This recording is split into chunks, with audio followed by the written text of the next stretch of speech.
Hi, welcome to Powerhouse. I'm Miles Romney. Let me ask you this. The last time you played these guys, you held them 14 points. What are you thinking to do it again tonight? That'd be nice, but... They call me a mongoose. You know what I'm saying? Yeah, they call me the mongoose. So do you think I'll have any trouble out here?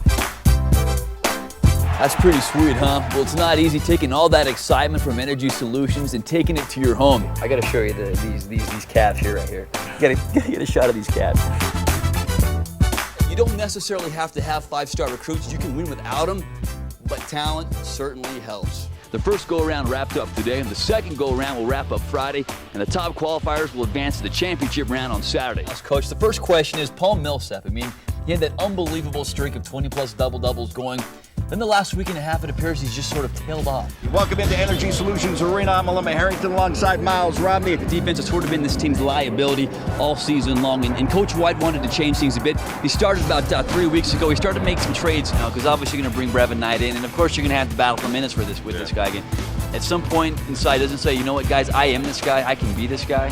Well, the confidence level that I have. Well, after a mild start to the NCAA tournament, today's first-round action turned absolutely wild. There's been a lot of discussion about the level of Division I talent increasing here in the state of Utah, and I think today you'll probably see a good example of that.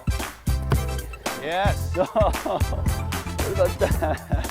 I think I've got it in me. And guys, of course, this is the big wig. This is the big game that everybody's talking about. So I want to start with you, Ben, and then we'll go to you, PK. Give me your X factors for tomorrow's game. Oh man, every human being needs to do that at least once in their life.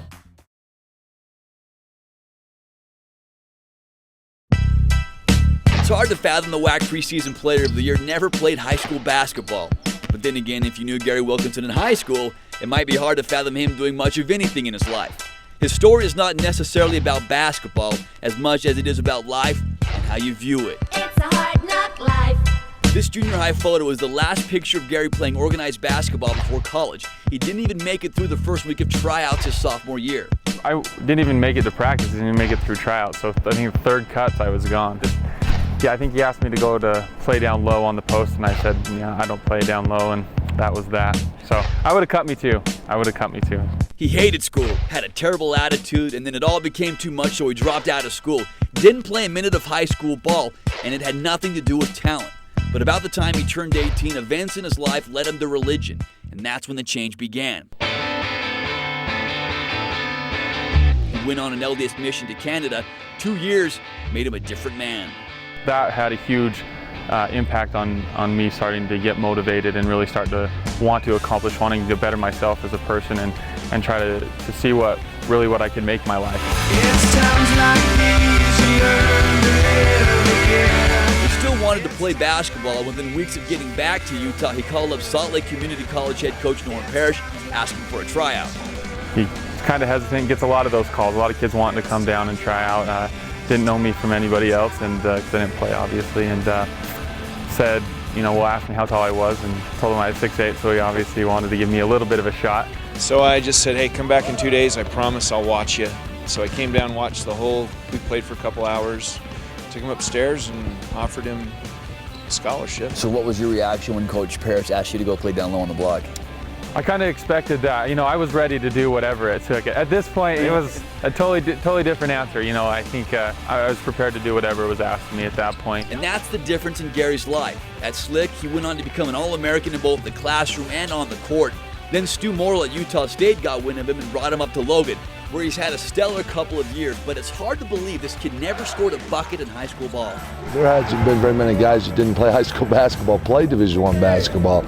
And certainly when we recruited Gary, he was a second-team JUCO All-American. We thought we had gotten a good recruit, but it was really hard to project that he would be second-team All-Conference as a junior and have the kind of season he's having this year. So life's going to bring you challenges, and maybe you don't see things necessarily the way that everyone else is, and you just have to keep working and have a belief in yourself that you can really accomplish something. You just got to find your niche in life and kind of find where you feel comfortable and then build a foundation from there. From a high school dropout to the WAC preseason player of the year, Gary Wilkinson is living, shooting proof that life is and can be what you make it.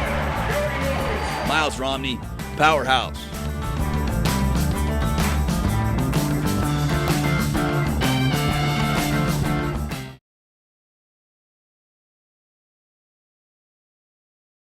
Well, you see these guys all the time on ESPN2 and ESPN, these lumberjack competitions, and you think to yourself at home, you know what, that's not that hard. That's pretty easy. I can do that. Well, today I decided I'd give my shot at being a lumberjack.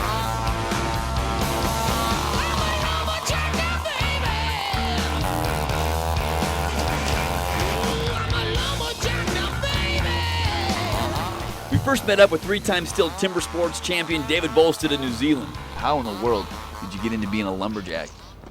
It's a generation thing with my family. My grandfather was an axeman. My father was a world champion axeman, and from a young age I had an axe instead of a teddy bear, and away I went. You know, I've chopped wood all my life. He challenged me to the hot saw. This is a simulator because they wouldn't allow, well, sharp objects in my hand. Probably a good call. I did 20 cuts in 20 seconds. David did 20 in 6. Wimp. I'm a regular Paul Bunyan here. Then to the speed climb. This is Derek Knudsen from Wisconsin.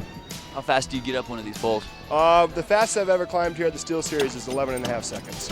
Seems hard to believe, but check this out. Here he goes. Well, he strapped me into the contraptions, and I was just a natural. I mean, I was just cruising. I think I'm the king of the world now. I think I'm done. I never got to the top. 10 feet was fine by me. But it's the boom run where I thought I had my chance. Jenny Atkinson is an 8-time champ, so I went to her for some pointers.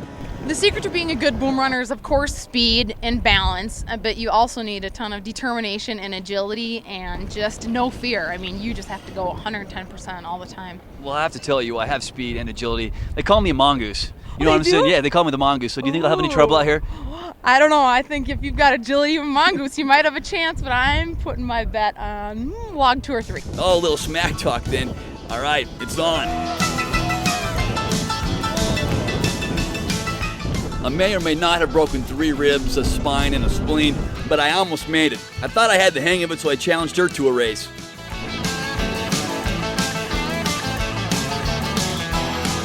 Not a good idea, but she did sign the sweet poster for me. Not bad for a city boy, huh?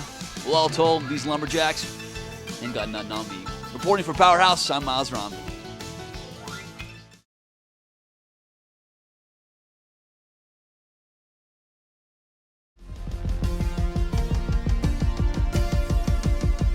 Okay, in full disclosure, this piece isn't about a kid who has an amazing story or overcome great odds to play basketball. Now, Ryan Toulson could always play ball. He was good, but people didn't think he was that good. Turns out, they were that wrong. I think he's as fine a shooter as there is in college basketball. And I really do think he's one of the outstanding players in the college game. That's a bold statement by Coach Hunsaker. There's good talent in the state. Lee Cremard, Luke Neville, Gary Wilkinson. Is Ryan Toulson just as good, if not better than those guys? He thinks so. And throughout the course of the season, we all play Division I teams that are all good. I mean, and we've all won some good games and lost some bad games. And I think, yeah, I'm as good as the rest of those guys. Sure, there are doubters, but if Toulson was a stock, he's a screaming deal. Here's why you should buy. First, you gotta love the pedigree. There's Uncle Danny. 5 seconds. Inside. He scores with 2 seconds. 1 second on the clock. It is all over. It is all over. And then there's Cousin Andy. Rebound. Andy Toulson scored with the left hand. He's one of the top 5 scorers in the country. Look down lane to the glass. A little jump off the right hand. And Ryan Toulson goes over 2,000. He's got 13 tonight and 2,001 in his career. His 63 points he scored earlier this season against Chicago State is more than anybody from the state's universities have ever scored. Oh, and nobody in the 100 and some odd years of college basketball has ever shot better from the free throw line. Kareem, Michael, Bird, Pistol Pete, they were never better than Toulson. That is remarkable. Just ask him what it's like to miss a free throw. I can't even explain it. I'm just so angry that I just want to scream at the top of my lungs. And in fact, one time in Montana State, we had a tournament, and I missed second for the game. And coach had to pull me out for a second and let me breathe because I was just enraged and just so mad. All right, so now you're starting to see why you should take this kid straight to the bank. But still in the back of your mind, you wonder, could a kid that good really play at a small Division I school? Well, remember this guy?